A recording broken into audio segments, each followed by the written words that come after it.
Welcome to the West Wing Week, your guide to everything that's happening in 1600 Pennsylvania Avenue. This week, the President delivered his State of the Union address, focused on winning the future. And he took that theme on the road, traveling to upstate New York and Wisconsin. That's January 21st to the 27th, or to build stuff and invent stuff.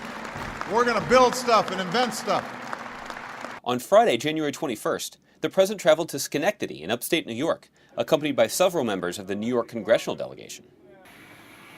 Schenectady has been home of General Electric since the company's inception more than 100 years ago. The President got a chance to look around with CEO Jeffrey Immelt and see the company's state-of-the-art wind turbines and the workers responsible for GE's success.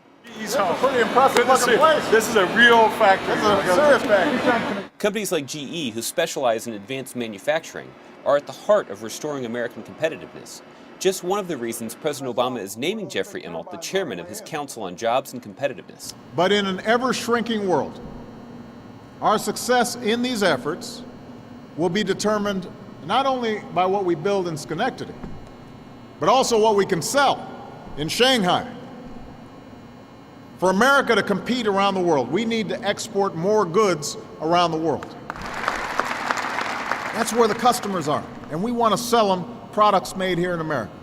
On Monday, January 24th, President Obama released a report on strengthening our military families, alongside the First Lady and Dr. Biden, who have taken leadership roles in this cause. Mr. Obama and Dr. Biden, on behalf of our Interagency Policy Committee, I want to present you with our report, Strengthening Our Military Families. Nice. Oh, thank you very much. An effort that we all believed in and loved and are happy to share.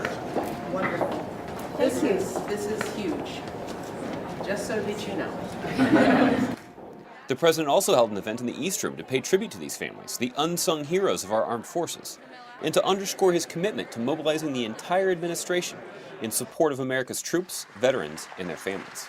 On Tuesday, January 25th, President Obama prepared for his State of the Union speech, which the Constitution requires the President to deliver from time to time. He went over finishing touches with speechwriter Jon Favreau in between meetings. So, how long is this right now? It's 7,200 words. At 8:45, the President departed for the Capitol, where he was greeted by the Sergeant-at-Arms of the House and Senate. They escorted him to the Speaker's office, where President Obama greeted members of the congressional leadership. Mr. President, good to see you. How are you? You doing well? Doing good. How about Good. you? I'm doing First great. Lady, okay? She is doing fabulous. Tom Price from Georgia. He hit the floor of the House of Representatives at 9 p.m. to outline his vision for winning the future and what we must do to secure prosperity for ourselves and future generations of Americans. We know what it takes to compete for the jobs and industries of our time. We need to out-innovate, out-educate, and out-build the rest of the world. Before heading back to the White House, the President greeted the Americans who'd been sitting with the First Lady in her box to watch the speech, including Staff Sergeant Salvatore Giunta, a recent recipient of the Medal of Honor. Good. I enjoyed the speech very much. Thank you so much. On Wednesday, January 26th, President Obama took his message to the American heartland, traveling to snowy Wisconsin to visit some high-tech factories and speak to the workers who run them.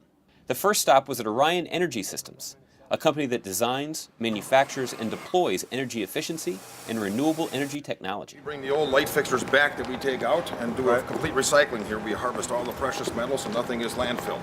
That's outstanding. After taking a tour, the President spoke to workers about ways to keep America competitive in order to create jobs and grow the economy. Last night I gave this little speech that I have to do once in a while.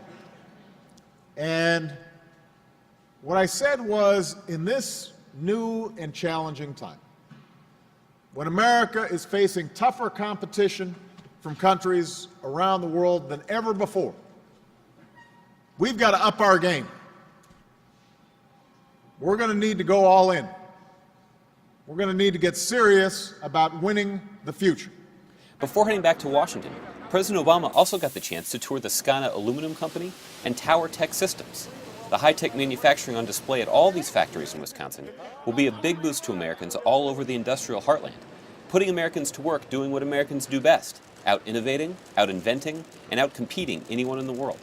On Thursday, January 27th, the President, who called for hiring 100,000 new science and math teachers in his State of the Union speech, greeted winners of the Presidential Awards for Excellence in Science, Mathematics, and Engineering Mentoring.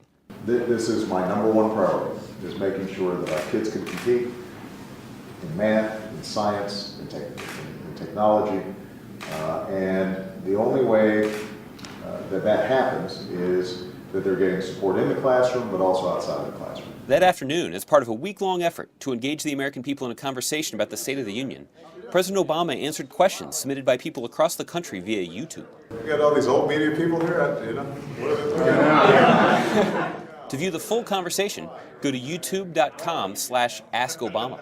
To find out more information on any of these topics or to see complete videos of these events, go to whitehouse.gov. And thanks again for checking out your West Wing Week. This is the Oval Office, by the way. You're larger than life, but it's smaller than It does look smaller than it does on television. Yeah, I think the way it's photographed.